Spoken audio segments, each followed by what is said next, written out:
as you're kind of probably figuring out by now, I believe a lot of this crazy stuff that we create our own reality. I believe that we create our world.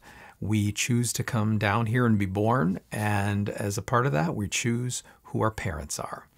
And we choose that because we get out of that a starting point. And where are we going? Well, that's where we want to go to. That kind of doesn't make sense, but it makes absolute sense. We're trying to get somewhere. And what's that called, that journey to get from point A to point B? It's called growth. And that's exactly why we came here, to become the people that we want to be. Stick around. I'm Michael Kowal, and welcome to my world. So we come here to grow. Now, the only thing they don't tell you as you're down here is that, yeah, it makes sense. You come here to grow into that person you want to become. But the thing they don't tell you is you have to actually choose to grow, which is a pain in the butt sometimes, right?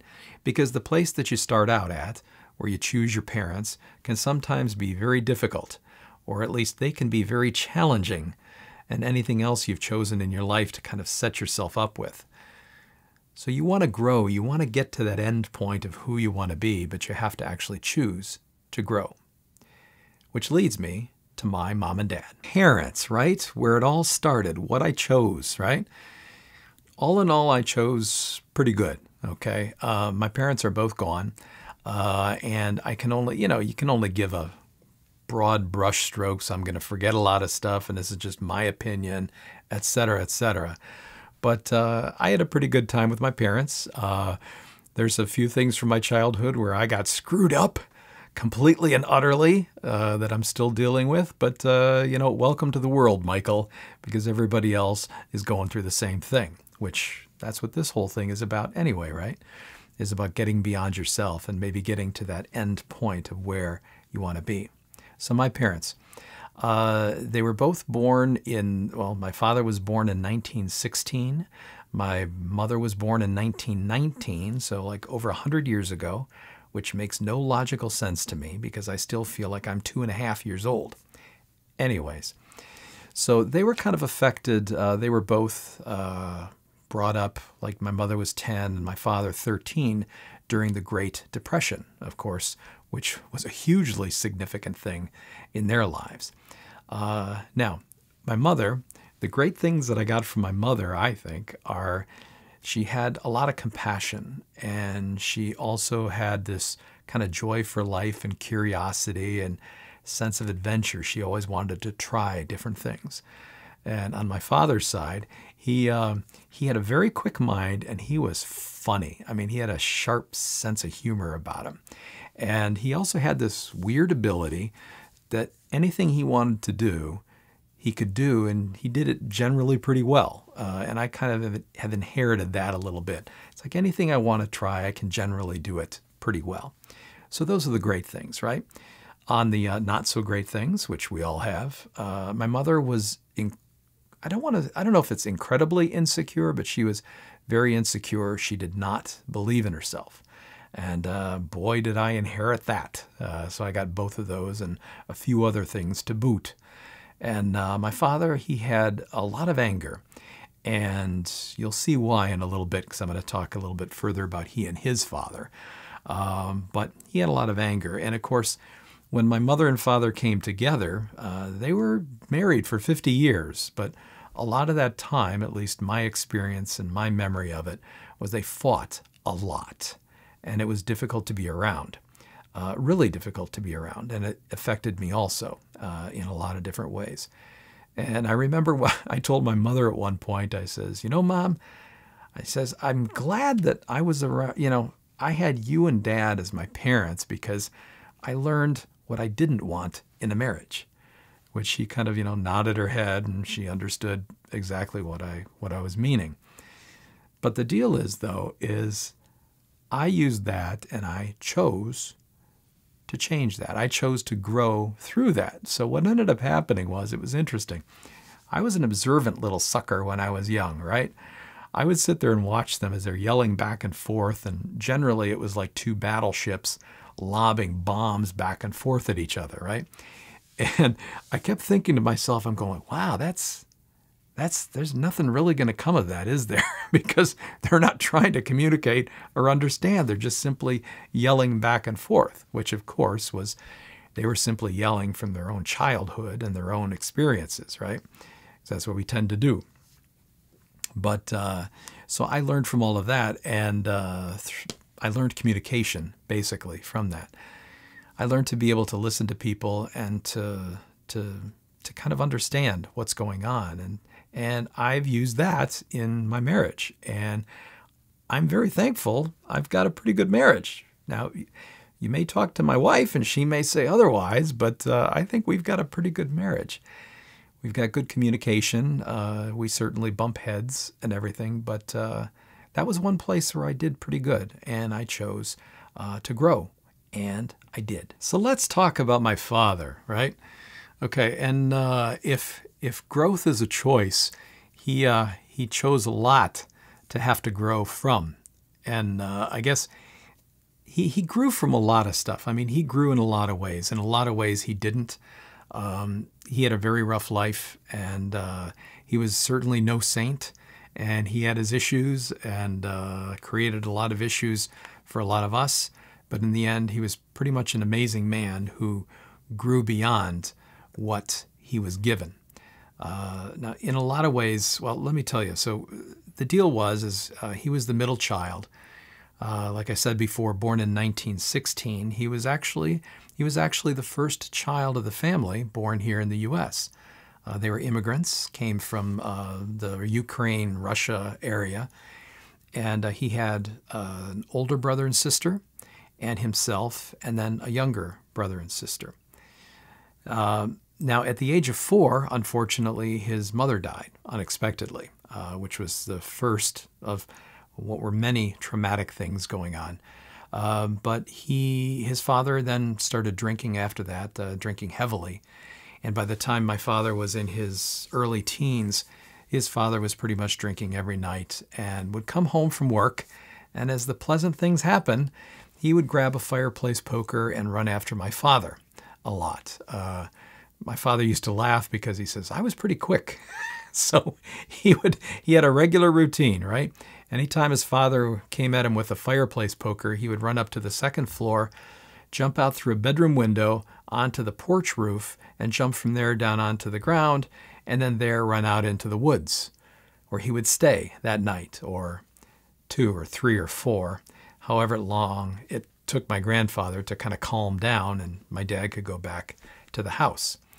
Then in the meantime, along came the Depression. Things got even worse, and by the time my father was 15, my grandfather kicked him out for good. I'm sure they had a run-in or something like that, and he kicked him out. So my father was 15 years old, homeless, in the middle of the Great Depression. His older brother and older sister would not take him in, and he was left alone like that. He had to scrabble around and got a job, and he never looked back after that. Now, if you want to talk about growing, I mean, he ended up growing, and he overcame a lot of that. He made his life what it was. He didn't rely on anybody, and as I kind of noticed lately for myself, I have this thing inside of me that I never want to rely on anybody. I don't know that I can count on them necessarily. Crazy absolute thing. I've got great friends. I've got my wonderful wife, family. It's an odd thing. And I started to finally realize, oh, that's where that came from, was from my father, right? So again, you get these things weaving back and forth through lives, right? Challenges that you can grow from. So I think I still have a little growing to do on that. But the one thing about my father that always hits me is that he really had it rough in that. And I have an older brother and sister, and then there's like a 16-year gap, and then myself and my younger sister. And I know that they had to put up with a lot with my father, but by the time he got to us, I got to tell you, I mean, he never hit me. He never came after me. And it was always really funny, actually, that whenever we were sitting down to dinner, my sister and I, he would always make sure, if you got enough to eat, Here, have some more, have some more. And it was funny because at the time, I just kept laughing inside going, what's the deal with this? But, then you start to find out some of the family history and you see what's going on. And in many ways, my father did not change, but in many ways he did. And in that case, I was the recipient of good change that he chose to do. He chose to grow and he chose to be a better, different person. And for me, in that respect, it certainly worked out. So, do any of us choose the perfect parents? Oh, hell no. No way, right? I mean, you listen to what my father chose. No one in their right mind would choose that. The difficulty I faced with my parents growing up, and as I'm sure you have faced with yours, none of us would ever choose that right in our own right mind. None of us would. But the deal is they weren't perfect parents, but they were perfect for us. We chose them. We chose them for a reason. We chose them so that we could grow, if we want to do that. Now, the deal is that, that end point, that you choose the person that you want to be, right? You want to fulfill yourself by becoming that. There's basically 3 outcomes that can happen in your life. You can either stay where you're at, let's say where you were born, or with the parents that you chose, or the circumstances that you were born into in your life. You can stay stuck there. You can stay focused on there. You can kind of live life going like, oh my God, this is terrible. I was this and I got this and all of these other things like that. But the problem with that is you're choosing to stay where you are. And the big problem is that I think I've maybe mentioned this before, that we're energy, right? We as people, we're energy. Our bodies are energy. Everything is energy. And what does energy do? It moves. It does not want to stand still. It wants to move ahead. Like I said, with value fulfillment, you want to get to that place to be the person you are. And that's the other place you can go. You can stay here in point A, or you can get to point B, right? You can go along there. It's that spark that I say, that value fulfillment that gets you to the place that you want to be. And you'll find freedom in that. And in that choice, like I said before, you're going to feel that lightness and everything. If you stay here in this particular place where you start off, it's the heaviness, it's the darkness, it's the depression, it's everything else. You feel everything is useless. But we get focused on that. And of course, the third option is we can choose to focus anywhere in between. We can choose to change a little.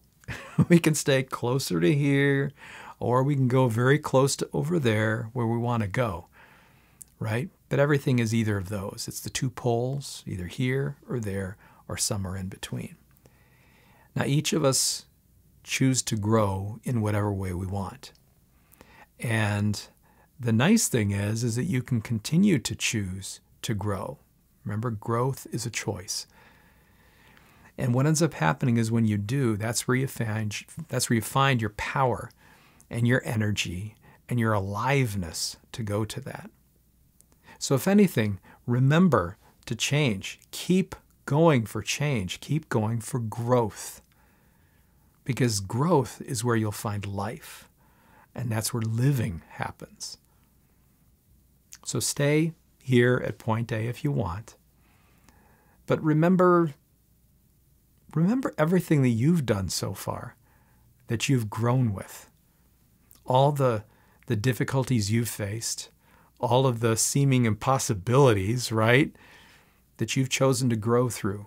And sure, every one of us has those things that we don't want to grow through quite yet. We kind of want to stay here. Sometimes it's kind of fun staying in the mud puddle, as I like to say, right? Throwing mud all over ourselves and feeling dirty and nasty and sorry for ourselves.